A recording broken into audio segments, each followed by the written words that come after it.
get him coming out. Yeah, I'm gonna lean back like this. Lean this way. Lean that way? Okay.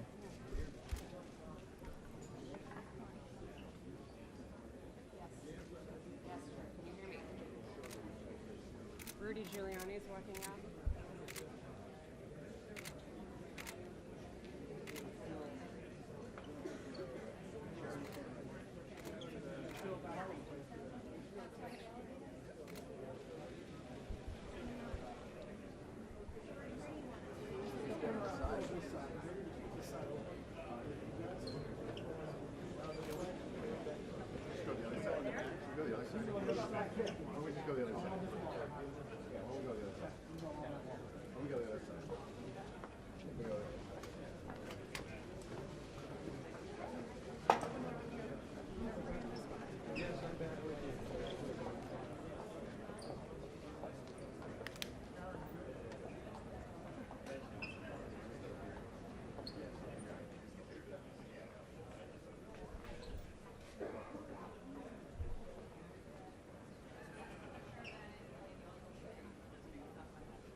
This is not a traditional cabinet, George. You have people with vast business interests. You have several billionaires, very complicated disclosure forms, and these hearings have been delayed. What transition sources have said is that they fully intend to have their disclosure forms done before the hearing started. This was a big issue for the Democrats. By the way, George, we expect President-elect Trump to be arriving any moment now. Over here to the side, we see several of his top aides. You mentioned Stephen Bannon, also Jared Kushner, his son-in-law, also Kellyanne Conway, Rudy Giuliani. We expect him down here any minute. One of the things that he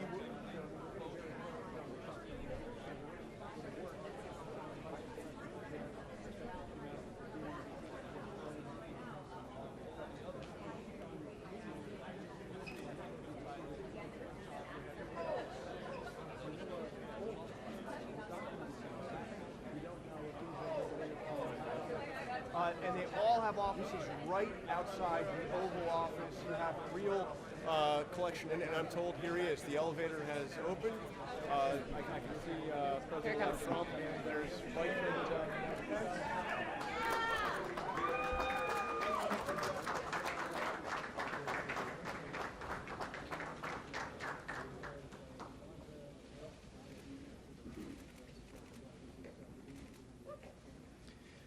Good morning. Thank you for being here. We are now 9 days away from the inauguration of the next President and Vice President of the United States. It's an opportunity to be here today to allow the President-elect to take your questions. After the President-elect makes some remarks, he will introduce Ms. Sherry Dillon, a prominent attorney in Washington, D.C. with the prestigious firm of Morgan Lewis, who structured the agreements pursuant to the President's business arrangement, and she will give brief remarks. Before we start, I want to bring your attention to a few points on the report that was published in BuzzFeed last night. It's frankly outrageous and highly irresponsible for a left-wing blog that was openly hostile to the President-elect's campaign to drop highly salacious and flat-out false information on the internet just days before he takes the oath of office. According to BuzzFeed's own editor, there are some serious reasons to doubt the allegations in the report.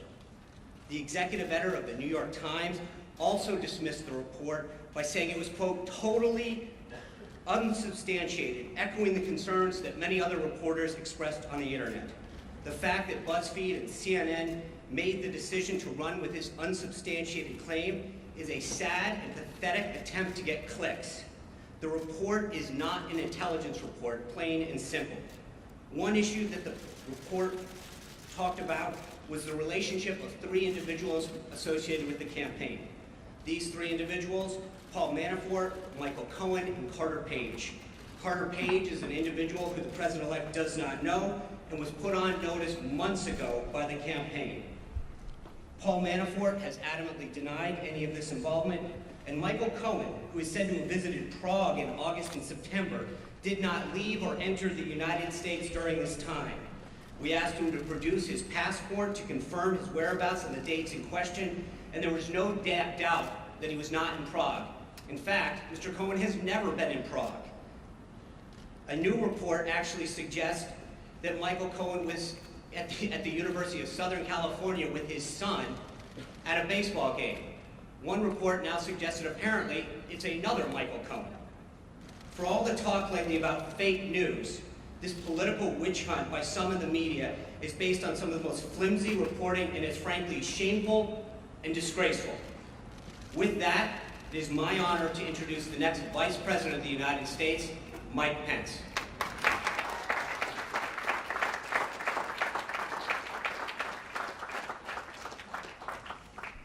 We are 9 days away from the inauguration of the 45th President of the United States of America.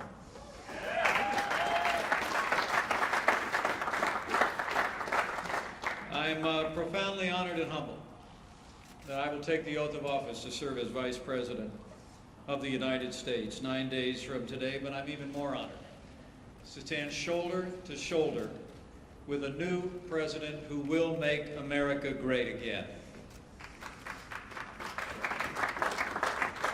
Now, the president-elect's leadership and his energy during the campaign was impressive, but as the chairman of the transition effort, I can assure the American people that his energy and his vision during the course of this transition has been even more inspiring. To see the way he has brought together men and women of extraordinary capability at a historic pace in this cabinet. 19 of the 21 cabinet officials have been announced, 9 committee hearings already scheduled, 7 more soon to go on the books in the next several days, and it is a compilation of men and women with an unprecedented caliber of leadership and background to help this administration move our nation forward. Perhaps that's why there's been such a concerted effort by some in the mainstream media to delegitimize this election and to demean our incoming administration. You know, I have long been a supporter of a free and independent press, and I always will be. But with freedom comes responsibility. And the irresponsible decision of a few news organizations to run with a false and unsubstantiated report when most news organizations resisted the temptation to propagate this fake news can only be attributed to media bias, an attempt to demean the president-elect and our incoming administration, and the American people are sick and tired of it.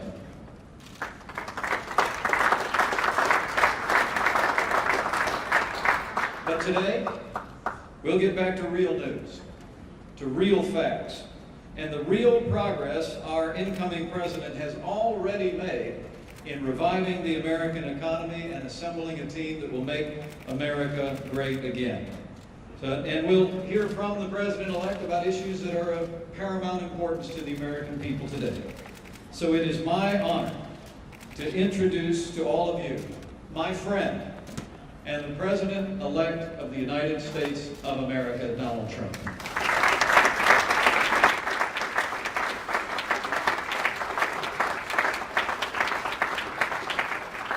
Thank you very much. It's very familiar territory, news conferences, because we used to give them on a almost daily basis. I think we probably maybe won the nomination because of news conferences, and it's good to be with you. We stopped giving them because we're getting quite a bit of inaccurate news, but I do have to say that, and I must say that I want to thank a lot of the news organizations here today, because they looked at that nonsense that was released by maybe the intelligence agencies. Who knows? But maybe the intelligence agencies, which would be a tremendous blot on their record if they in fact did that. A tremendous blot. Because a thing like that should have never been written, it should never have been had, and it should certainly never have been released. But I want to thank a lot of the news organizations, for some of whom have not treated me very well over the years. couple in particular, and they came out so strongly against that fake news and the fact that it was written about by primarily one group and one television station. So I just want to compliment many of the people in the room. I have great respect for the news and great respect for freedom of the press and all of that, but I will tell you there were some news organizations, with all that was just said, that were so professional, so incredibly professional, that I've just gone up a notch as to what I think. Okay? All right. We've had some great news over the last couple of weeks. I've been quite active, I guess you could say, in an economic way for the country. A lot of car companies are going to be moving in. We have other companies. Big news is going to be announced over the next couple of weeks about companies that are going to be building in the Midwest. You saw it yesterday, Fiat, Chrysler, big factory going to be built in this country as opposed to another country. Ford just announced that they stopped plans for a $1 billion plant in Mexico, and they're going to be moving into Michigan and expanding very substantially an existing plant. I appreciate that from Ford. I appreciate it very much from Fiat Chrysler. I hope that General Motors will be following, and I think they will be. I think a lot of people will be following. I think a lot of industries are going to be coming back. We have to get our drug industry coming back. Our drug industry has been disastrous. They're leaving left and right. They supply our drugs, but they don't make them here to a large extent. And the other thing we have to do is create new bidding procedures for the drug industry, because they're getting away with murder. Pharma has a lot of lobbies, a lot of lobbyists, and a lot of power. And there's very little bidding on drugs. We're the largest buyer of drugs in the world, and yet we don't bid properly, and we're going to start bidding. We're going to save billions of dollars over a period of time, and we're going to do that with a lot of other industries. I'm very much involved with the generals and admirals on the airplane, the F-35. You've been reading about it, and it's way behind schedule and many billions of dollars over budget. I don't like that. And the admirals have been fantastic. The generals have been fantastic. I've really gotten to know them well. And we're going to do some big things on the F-35 program and perhaps the F-18 program. And we're going to get those costs way down. And we're going to get the plane to be even better. And we're going to have some competition, and it's going to be a beautiful thing. So we've been very much involved. And other things. We had Jack Ma, we had so many incredible people coming here. Mr. Arnaud, they're going to do tremendous things in this country. And they're very excited. And I will say, if the election didn't turn out the way it turned out, they would not be here, they would not be in my office, they would not be in anybody else's office. They'd be building and doing things in other countries. So there's a great spirit going on right now, a spirit that many people have told me they've never seen before, ever. We're going to create jobs. I said that I will be the greatest jobs producer that God ever created, and I mean that. I'm going to work very hard on that. We need certain amounts of other things, including a little bit of luck, but I think we're going to do a real job, and I'm very proud of what we've done, and we haven't even gotten there yet. I look very much forward to the inauguration. It's going to be a beautiful event. We have great talent, tremendous talent, and we have all of the bands, or most of the bands, from the different segments of the military. And I've heard some of these bands over the years. They're incredible. We're going to have a very elegant day. The 20th is going to be something that will be very special, very beautiful. And I think we're going to have massive crowds, because we have a movement. It's a movement like the world has never seen before. It's a movement that a lot of people didn't expect. And even the polls, although some of them did get it right, but many of them didn't. That was a beautiful scene on November 8th as those states started to pour in. And we focused very hard on those states, and they really reciprocated. And those states are going to have a lot of jobs, and they're going to have a lot of security. They're going to have a lot of good news for their veterans. And by the way, speaking of veterans, I appointed today the head secretary of the Veterans Administration, David Shulkin, and we'll do a news release in a little while. I'll tell you about David. He's fantastic. He's fantastic. He will do a truly great job. One of the commitments I've made is that we're going to straighten out the whole situation for our veterans. Our veterans have been treated horribly. They're waiting in line for 15, 16, 17 days. Cases where they go in and they have a minor early stage form of cancer and they can't see a doctor. By the time they get to the doctor, they're terminal. It's not going to happen. It's not going to happen. So David is going to do a fantastic job. We're going to be talking to a few people also to help David.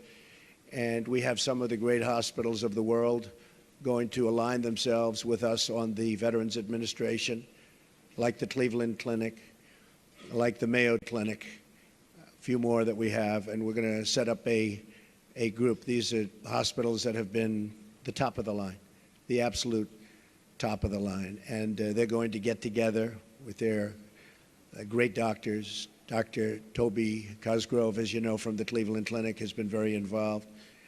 Ike Perlmutter has been very, very involved, one of the great men of business, and we're going to straighten out the VA for our veterans. I've been promising that for a long time, and something I feel very, very strongly. So you'll get the information on David, and I think you'll be very impressed with the job he does. We looked long and hard. We interviewed at least 100 people, some good, some not so good, but we had a lot of talent, and we think this selection will be something that will, with time,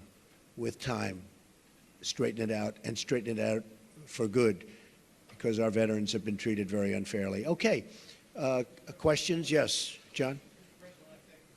Thank you.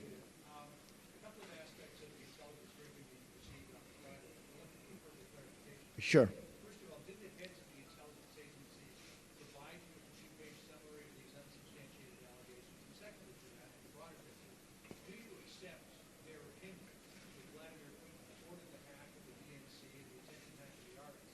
And if you do, how will that color your attention for the relationship with a leader who has been accused of committing an act of espionage? Okay, first of all, these meetings, as you know, are confidential, classified, so I'm not allowed to talk about what went on in a meeting.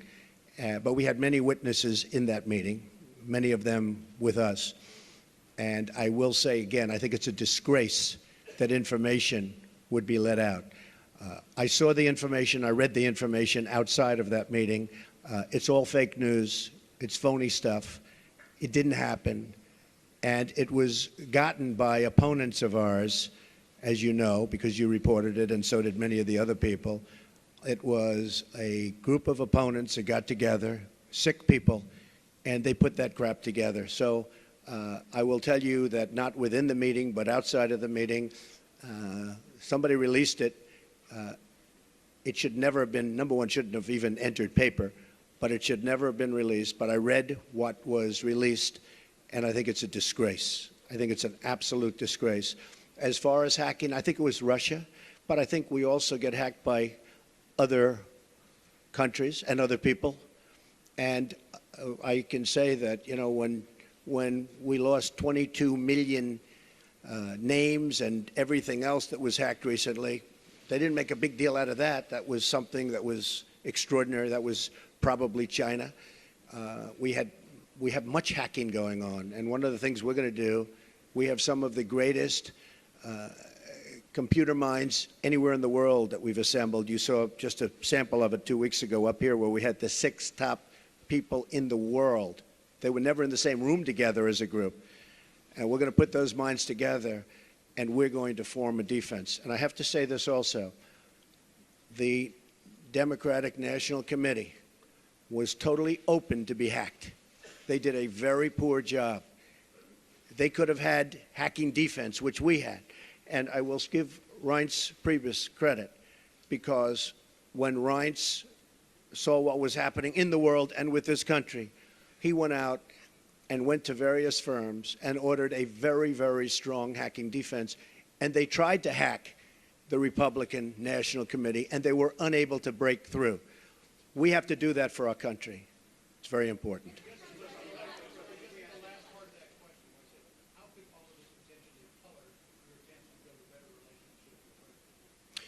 Well, you know, President Putin and Russia put out a statement today that this fake news was indeed fake news. They said it totally never happened. Now, somebody would say, oh, of course he's going to say that.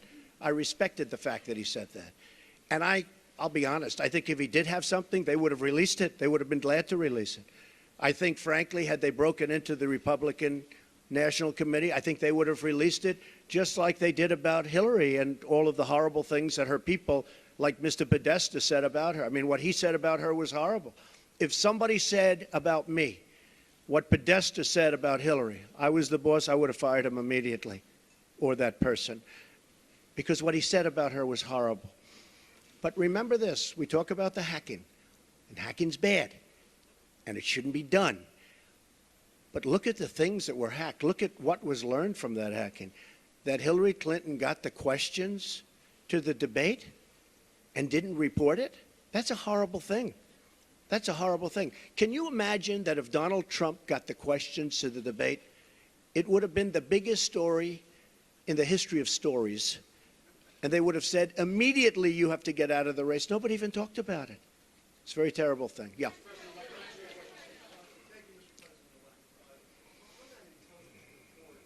The second part of their conclusion was that Vladimir Putin ordered it because he aspired to help you in the election. Do you accept that part of the finding? And will you undo what President Obama did to punish the Russians for this? Well, if Putin likes Donald Trump, I consider that an asset, not a liability, because we have a horrible relationship with Russia. Russia can help us fight ISIS, which, by the way, is number one tricky. I mean, if you look, this administration created ISIS by leaving at the wrong time. The void was created, ISIS was formed. If Putin likes Donald Trump, guess what, folks? That's called an asset, not a liability. Now, I don't know that I'm going to get along with Vladimir Putin. I hope I do, but there's a good chance I won't. And if I don't, do you honestly believe that Hillary would be tougher on Putin than me? Does anybody in this room really believe that? Give me a break. Okay. But President Obama's steps, will you keep Can you on make clear whether during your visits to either Moscow or St. Petersburg you engaged in conduct that you now regret, and that a reasonable would a reasonable observer say that you are potentially vulnerable to blackmail by Russia or by its intelligence agencies? Let me just tell you what I do. When I leave our country, I'm a very high-profile person, would you say? I am extremely careful. I'm surrounded by bodyguards. I'm surrounded by people. And I always tell them, anywhere, but I always tell them, if I'm leaving this country, be very careful, because in your hotel rooms, and no matter where you go, you're going to probably have cameras. I'm not referring just to Russia, but I would certainly put them in that category. And number one, I hope you're going to be good anyway. But in those rooms, you have cameras in the strangest places. Cameras that are so small with modern technology, you can't see them and you won't know. You better be careful, or you'll be watching yourself on nightly television. I tell this to people all the time. I was in Russia years ago with the Miss Universe contest, which did very well. Moscow, the Moscow area, did very, very well. And I told many people, be careful, because you don't want to see yourself on television. Cameras all over the place. And again, not just Russia, all over. Does anyone really believe that story? I'm also very much of a germaphobe, by the way. Believe me.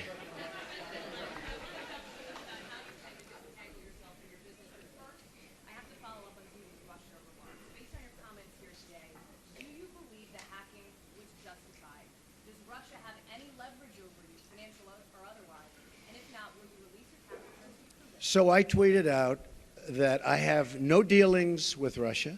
I have no deals in Russia. I have no deals that could happen in Russia because we've stayed away. And I have no loans with Russia. As a real estate developer, I have very, very little debt. I have assets that are, and now people have found out how big the company is. I have very little debt. I have very low debt. But I have no loans with Russia at all. And I thought that was important to put out. I certified that. So I have no deals, I have no loans, and I have no dealings. We could make deals in Russia very easily if we wanted to. I just don't want to because I think that would be a conflict. So I have no loans, no dealings, and no current pending deals. Now, I have to say one other thing. Over the weekend, I was offered $2 billion to do a deal in Dubai with a very, very, very amazing man, a great, great developer from the Middle East, Hussein Damak, a friend of mine, great guy, and was offered $2 billion to do a deal in Dubai, number of deals. And I turned it down. I didn't have to turn it down, because as you know, I have a no conflict situation because I'm president, which is, I didn't know about that until about 3 months ago, but it's a nice thing to have. But I don't want to take advantage of something. I have something that others don't have. Vice President Pence also has it. I don't think he'll need it. I have a feeling he's not going to need it. But I have a no conflict of interest provision as president. It was many, many years old. This is for presidents, because they don't want presidents getting, I understand it. They don't want presidents getting tangled up in minutia. They want a president to run the country. So I could actually run my business. I could actually run my business and run government at the same time. I don't like the way that looks, but I would be able to do that if I wanted to. I'd be the only one that would be able to do that. You can't do that in any other capacity. But as a president, I could run the Trump Organization, great, great company, and I could run the company, the country. I do a very good job, but I don't want to do that. Now, all of these papers that you see here, yes, go ahead. I wanted to follow up on that before we Sure. get to conflict. Do you believe the hacking was justified, and will you release your tax returns to prove what you're saying about no deals in Russia? Well, I'm not releasing the tax returns because, as you know, they're under audit. But every president since the 70s has Oh, had a gee, I've required never audit heard that. from the Oh, IRS. gee, So I've last never week heard they that. released them, but as I've never heard that president, before. sir, You know, the is only one that it cares about my tax returns are the reporters, okay? They're don't the think only the ones. American public is But concerned? no, I don't think so. I won. Do you believe I mean, the I hacking became president. No, I don't think they care at all. I don't think they care at all. I think you care. I think you care. First of all, you learn very little from a tax return. What you should do is go down to federal elections and take a look at the numbers. And actually, people have learned a lot about my company, and now they realize my company is much bigger, much more powerful than they ever thought. We're in many, many countries, and I'm very proud of it. And what I'm going to be doing is my two sons, who are right here, Don and Eric, are going to be running the company. They are going to be running it in a very professional manner. They're not going to discuss it with me. Again, I don't have to do this. They're not going to discuss it with me. And with that, I'm going to bring up Sherry Dillon, and she's going to go, these papers are just some of the many documents that I've signed, turning over complete and total control to my sons. Sir, can we ask you one more question on Russia, though, sir? Good morning. It's my honor and privilege to be here today at President-elect Trump's request. He's asked me, as you just heard, to speak about the conflicts of interest and the steps he's taking. As you know, the business empire built by President-elect Trump over the years is massive, not dissimilar to the fortunes of Nelson Rockefeller when he became vice president. But at that time, no one was so concerned. President-elect Trump wants the American public to rest assured that all of his efforts are directed to pursuing the people's business and not his own. To that end, as he explained a few moments ago, he directed me and my colleagues at the law firm Morgan, Lewis & Bockius to design a structure for his business empire that would completely isolate him from the management of the company. He further instructed that we build in protections that will assure the American people the decisions he makes and the actions that he takes as president are for their benefit and not to support his financial interests. As he said, he's voluntarily taking this on. The conflicts of interest laws simply do not apply to the president or the vice president, and they are not required to separate themselves from their financial assets. The primary conflicts of interest statute, since some have questioned this, is Section 18 U.S.C. 208, and it's simply inapplicable by its terms. And this is not just our interpretation. It's Congress itself who made this clear in 1989 when it amended Section 18 U.S.C. 202 to state that, except as otherwise provided, the terms office and employee in Section 208 shall not include the President. Even so, President-elect Trump wants there to be no doubt in the minds of the American public that he is completely isolating himself from his business interests. He instructed us to take all steps realistically possible to make it clear that he is not exploiting the office of the presidency for his personal benefit. He also sought the guidance of individuals who are familiar with and have worked extensively in the fields of government ethics and constitutional law. Critical to the Morgan Lewis team is Fred Fielding, standing here to our side and with us today.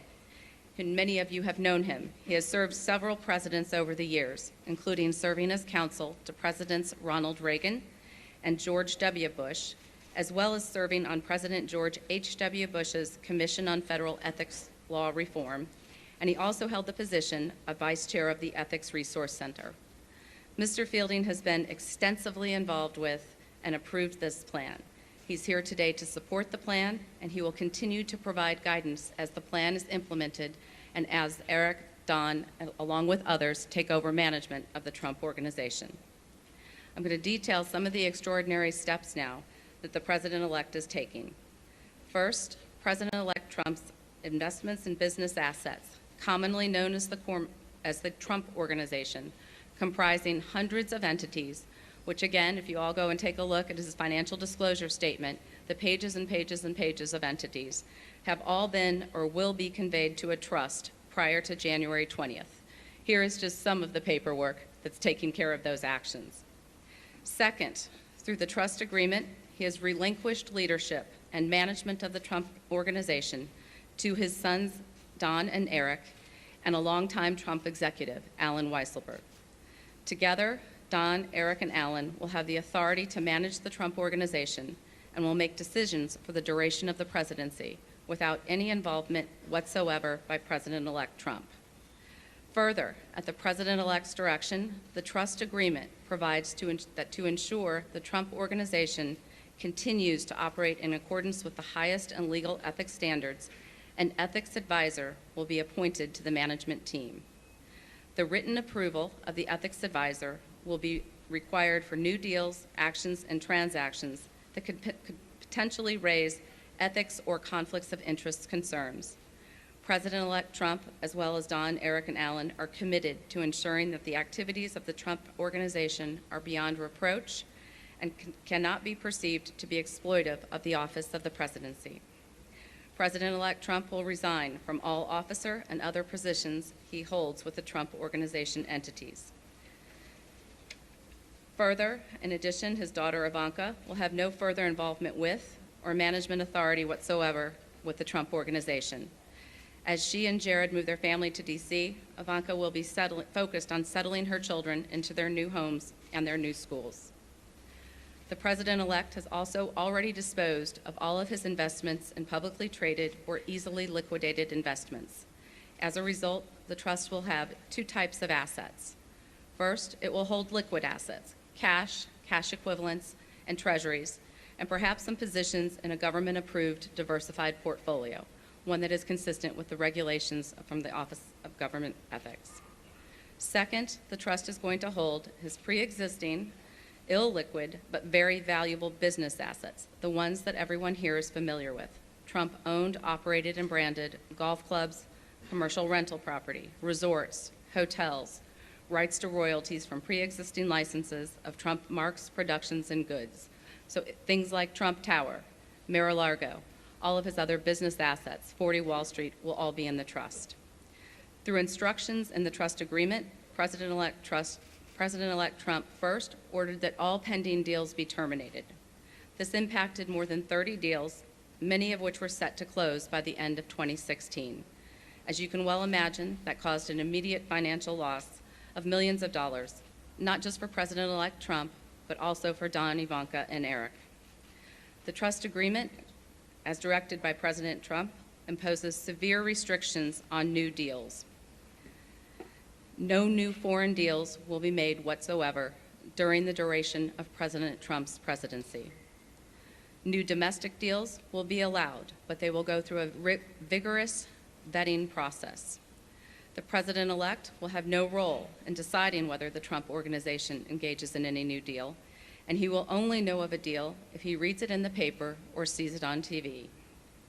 Because any new deal could, and I emphasize could, be perceived as causing a conflict or as exploiting the office of the presidency, new deals must be vetted with the ethics advisor, whose role will be to analyze any potential transactions for conflicts and ethics issues. The ethics advisor will be a recognized expert in the field of government experts. Again, his role will be to scrutinize the new deals and the actions, and any new deal must receive written approval. To further reinforce the wall that we are building between President-elect Trump and the Trump Organization, President-elect Trump has ordered, through his trust agreement, to sharply limit his information rights. Reports will only be available and reflect profit and loss on the company as a whole. There will be no separate business-by-business accounting.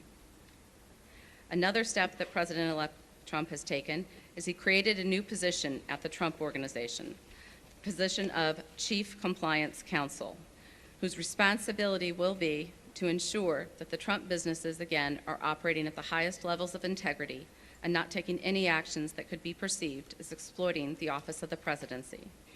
He has also directed that no communications of the Trump Organization, including social media accounts, will reference or be tied to President-elect Trump's role as President of the United States or the office of the presidency.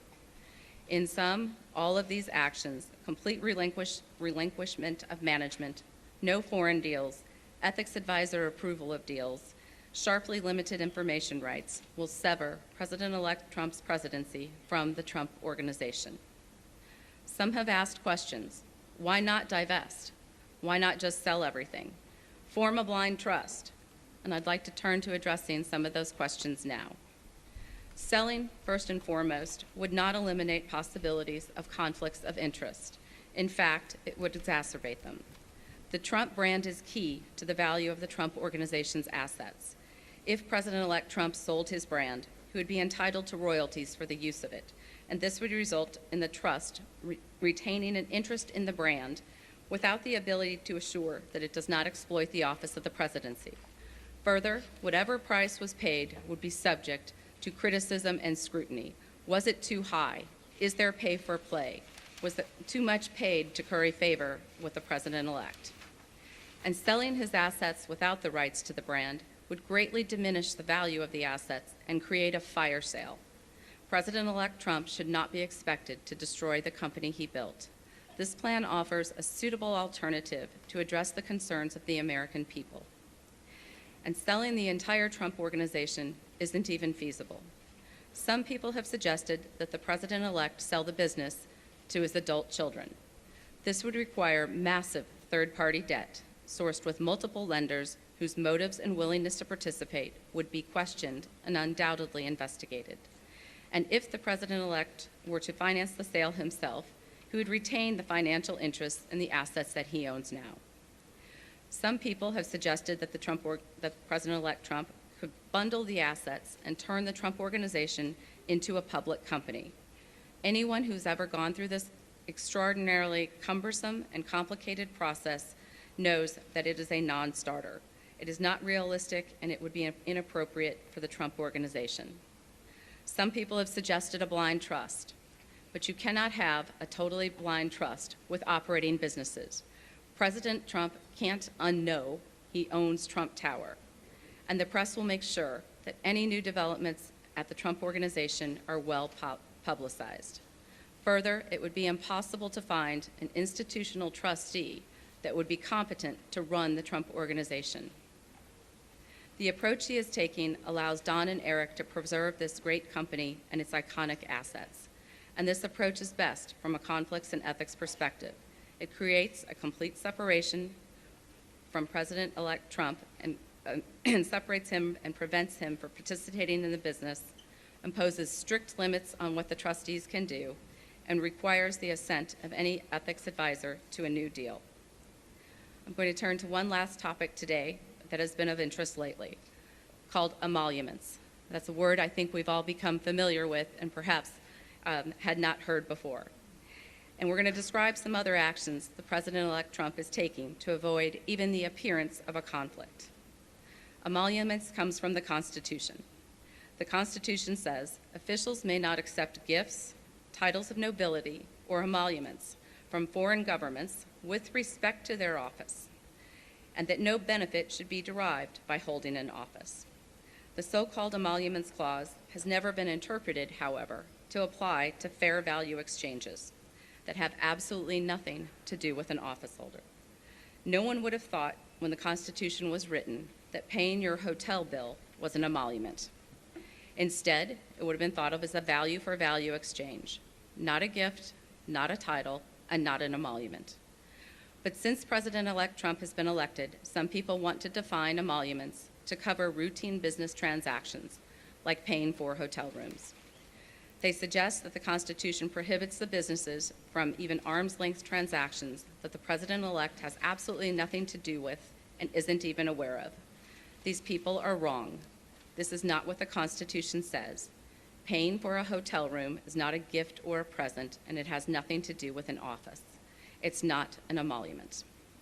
The Constitution does not require President-elect Trump to do anything here.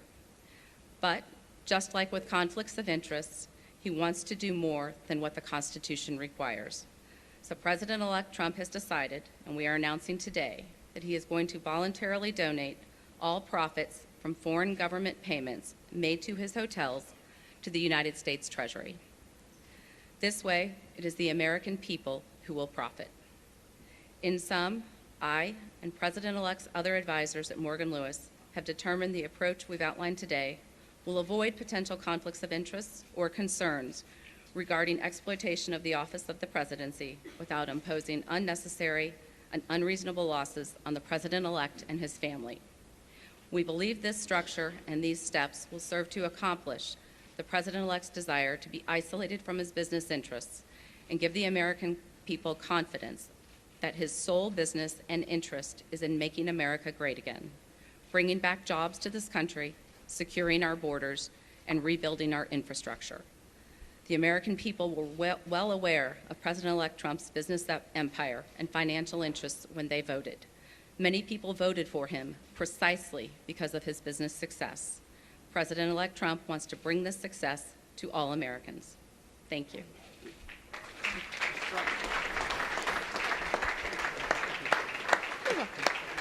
My pleasure. Mr. Trump, Good. Mr. Trump, can we ask you? Don't lose your notes. Thank you very much. Mr. Trump, can we ask you some policy questions? Policy questions, sir. Thank you, Mr. Trump. Trey Yankee from American News. What is your response to your critics that say not only you, but also your cabinet is filled with conflicts of interest, and you plan to set an example in the future to make sure that your cabinet and everyone throughout your administration... Right, good question. I really think that when you watch what's going on with what's happening, and I was just watching, as an example, Rex Tillerson. I think it's brilliant what he's doing and what he's saying. I watched yesterday, as you know, our great senator who is going to be a great attorney general, and he was brilliant. And what people don't know is that he was a great prosecutor and attorney general in Alabama, and he was brilliant yesterday. So I really think that I think we have one of the great cabinets ever put together. And we've been hearing that from so many people. People are so happy. You know, in the case of Rex, he ran incredibly ExxonMobil. When there was a find, he would get it. When they needed something, he would be there. A friend of mine who's very, very substantial in the oil business, Harold Hamm, big supporter, he said, there's nobody in the business like Rex Tillerson. And that's what we want. That's what I want to bring to government. I want to bring the greatest people into government because we're way behind. We don't make good deals anymore. I say it all the time at speeches. We don't make good deals anymore. We make bad deals. Our trade deals are a disaster. We have hundreds of billions of dollars of losses on a yearly basis, hundreds of billions with China on trade and trade imbalance, with Japan, with Mexico, with just about everybody. We don't make good deals anymore. So we need people that are smart. We need people that are successful. And they got successful because, generally speaking, they're smart. And that's what I put. I'm very proud of the cabinet. I think they're doing very well. It's very interesting how it's going, but I think they're doing very, very well. Mr. Sanchez, quick follow-up, sir, on Russia, sir. Thank you, Mr. President-elect. I wanted to ask a few questions on Obamacare. Yeah. Can you be specific on what guidance you're giving congressional Republicans on the timeline for repeal and replace? Sure. Whether it needs to be simultaneous or... Finally, Obamacare. I thought it was never going to be asked. I also wanted to ask you, though, if you have outlined a plan for what you want the replace package to look like. Would it guarantee coverage for those who have gotten health insurance through the current Obamacare law? You're going to be very, very proud, as not only the media and reporters, you're going to be very proud of what we put forth having to do with health care. Obamacare is a complete and total disaster. They can say what they want. They can guide you any way they want to guide you. In some cases, they guide you incorrectly. In most cases, you realize what's happened. It's imploding as we sit.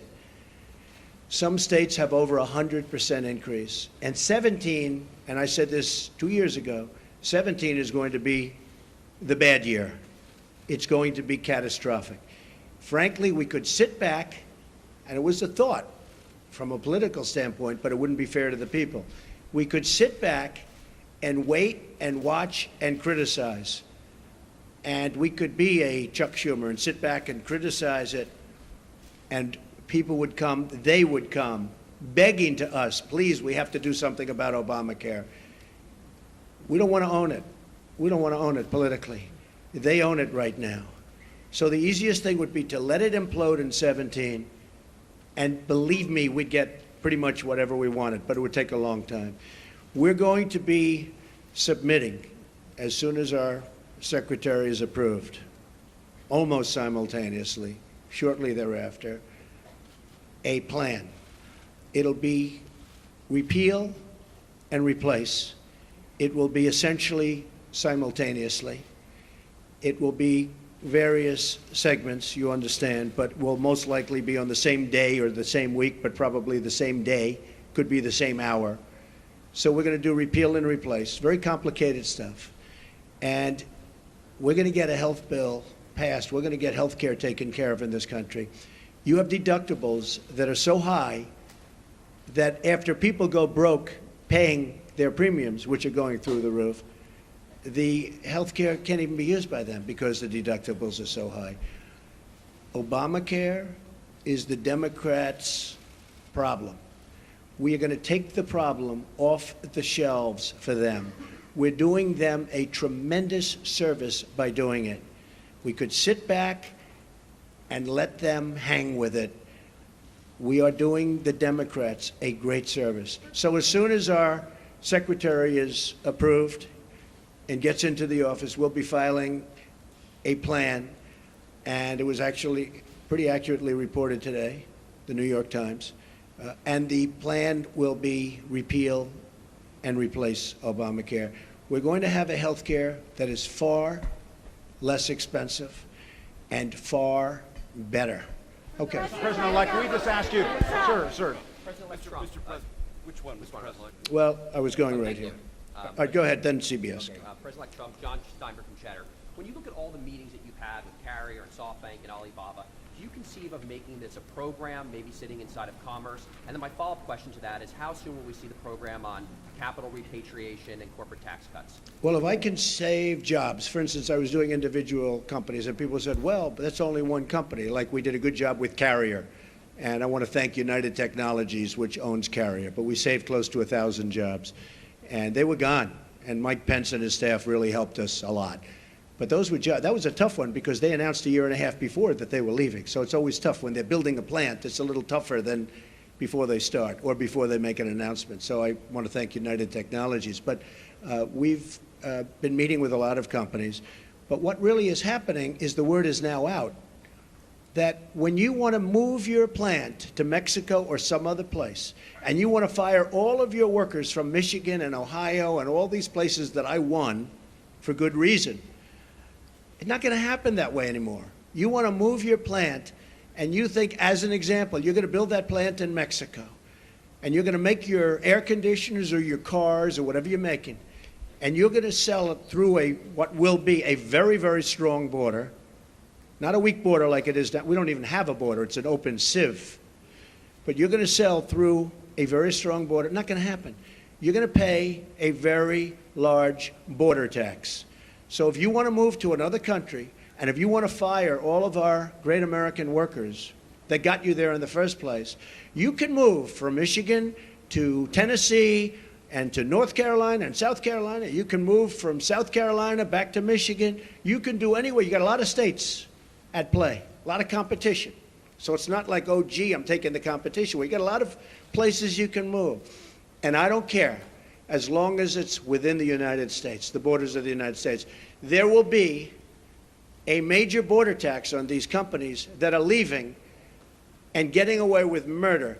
And if our politicians had what it takes, they would have done this years ago, and you'd have millions more workers right now in the United States that are 96 million really wanting a job and they can't get. You know that story, the real number. That's the real number.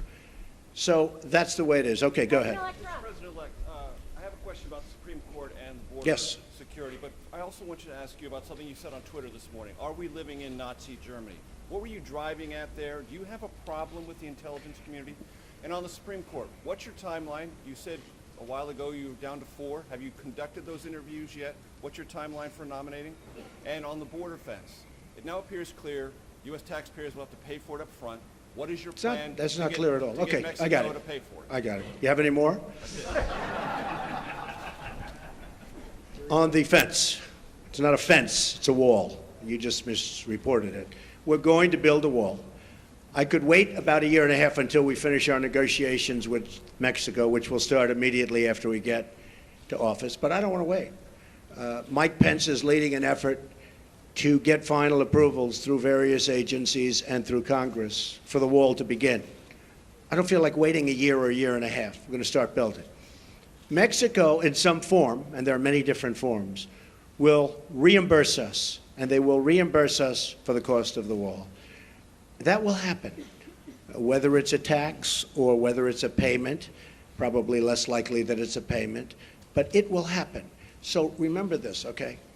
I would say we are going to build a wall, and people would go crazy. I would then say, who's going to pay for the wall? And people would all scream out, 25, 30,000 people, because nobody's ever had crowds like Trump has had. You know that. You don't like to report that, but that's okay. Okay, now he agrees. Finally, he agrees. But I say, who's going to pay for the wall? And they will scream out, Mexico.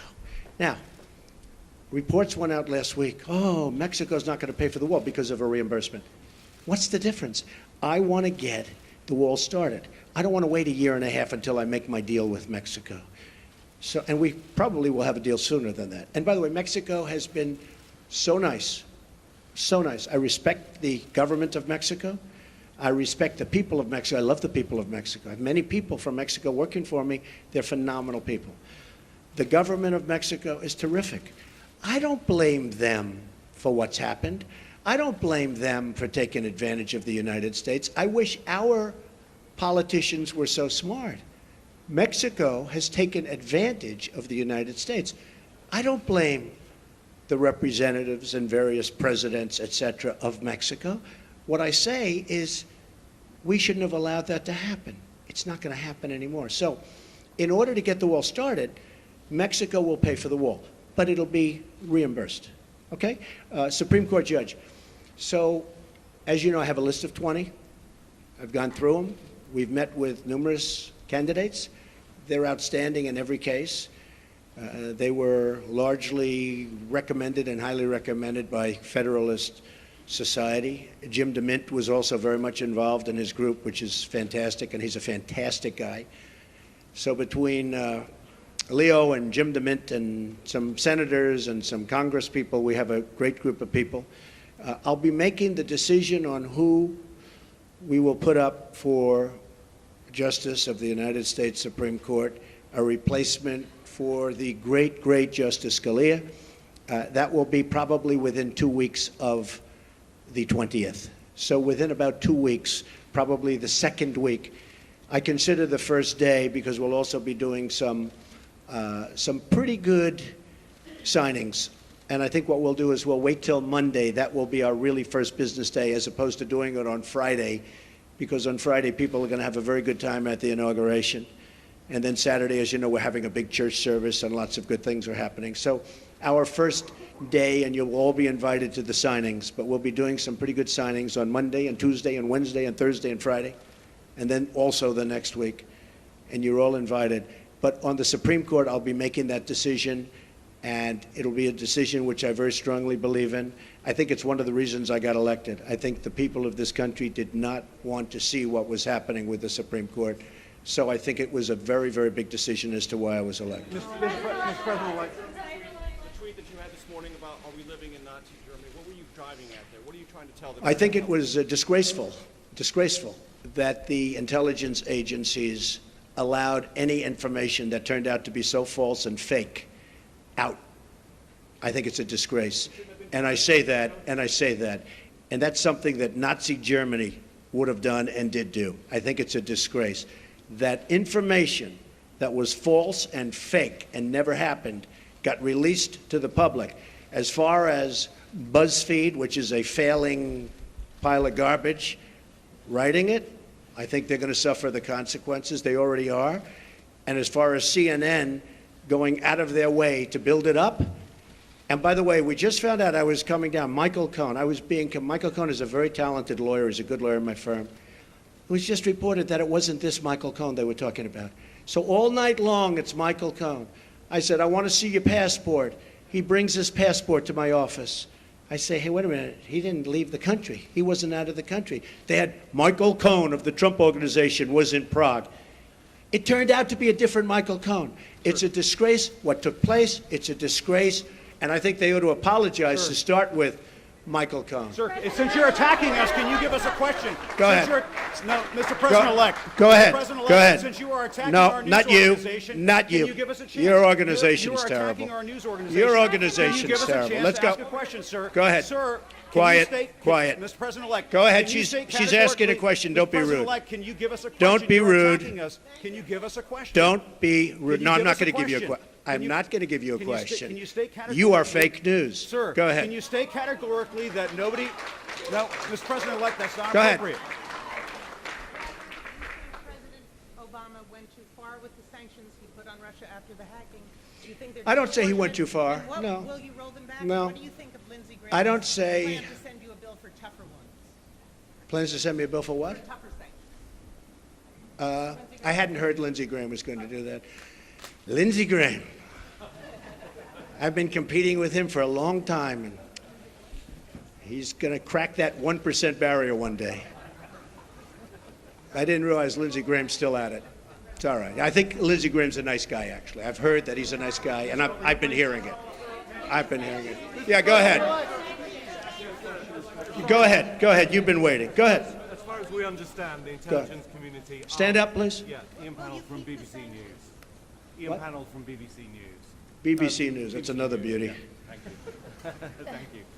As far as we understand it, the intelligence community are still looking at these allegations. It's false news, as you describe it. If they come back with any kind of conclusion that any of it stands up, that any of it is true, will you consider your position? Or would you think There's nothing they can come back with.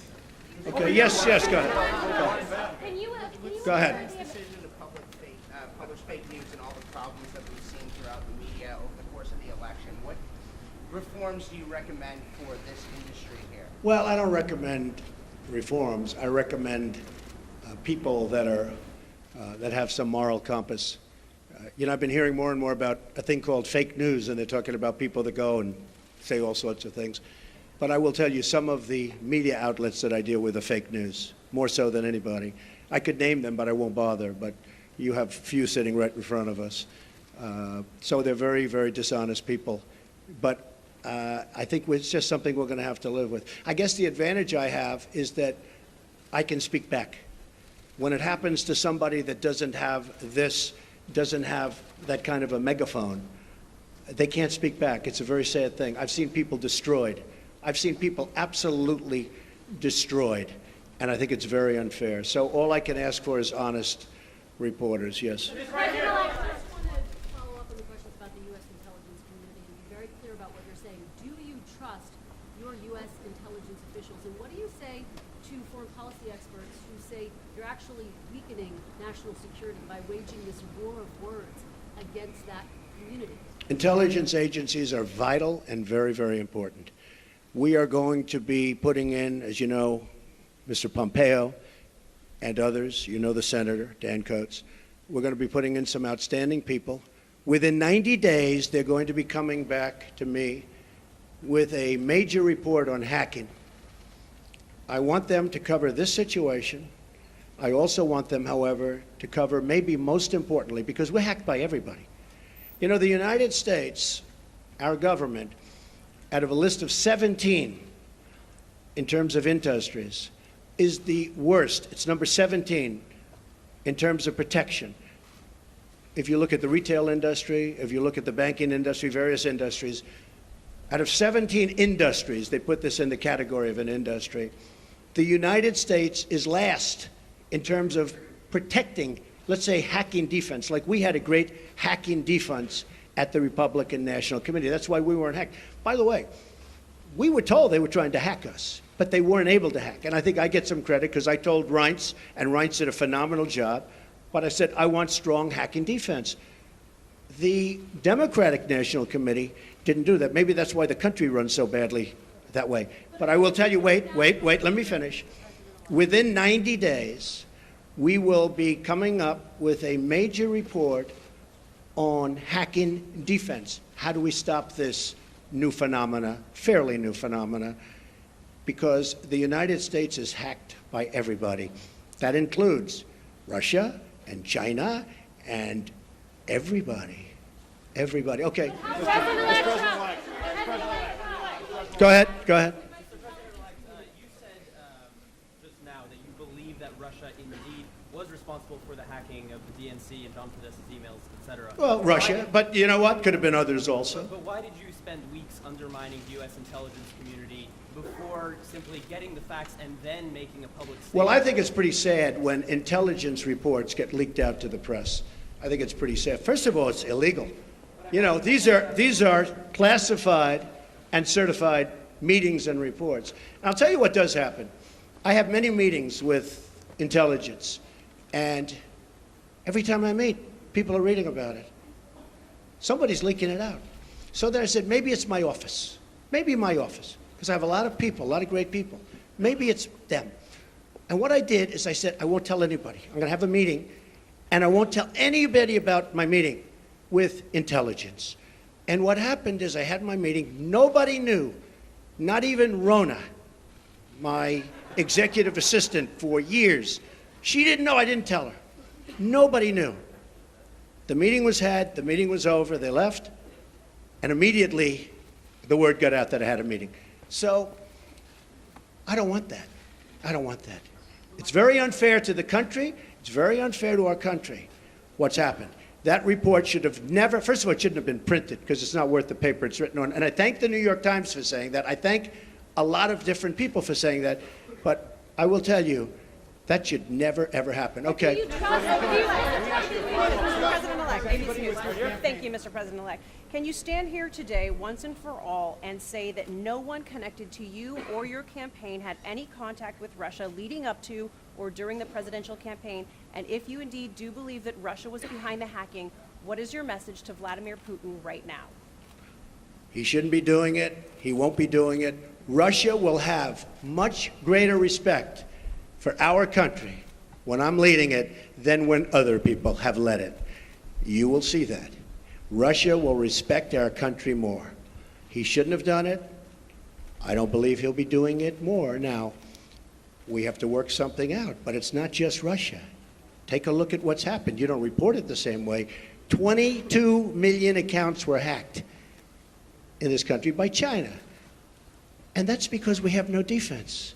That's because we're run by people that don't know what they're doing. Russia will have far greater respect for our country when I'm leading it. And I believe, and I hope, maybe it won't happen, it's possible, but I won't be given a little reset button like Hillary. Here, press this piece of plastic. Guy looked at her like, what is she doing? There's no reset button. We're either going to get along or we're not. I hope we get along, but if we don't, that's possible too. But Russia and other countries, including China, which has taken total advantage of us economically, totally advantage of us in the South China Sea by building their massive fortress, total. Russia, China, Japan, Mexico, all countries will respect us far more than they do under past administrations. My first question. I want to thank everybody. So this is all, just so you understand, these papers, because I'm not sure that was explained properly, but these papers are all just a piece of the many, many companies that are being put into trust to be run by my two sons. And I hope at the end of 8 years I'll come back and I'll say, oh, you did a good job.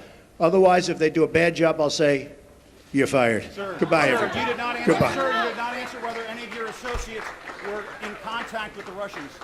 Sir, you did not answer whether any of your associates were in contact with the Russians. Can you categorically deny that did not happen, sir? Can you categorically deny that did not happen, sir?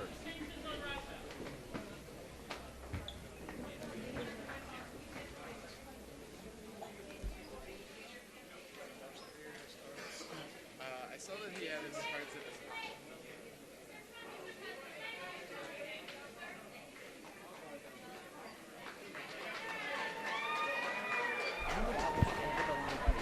John, he was attacking our news organization.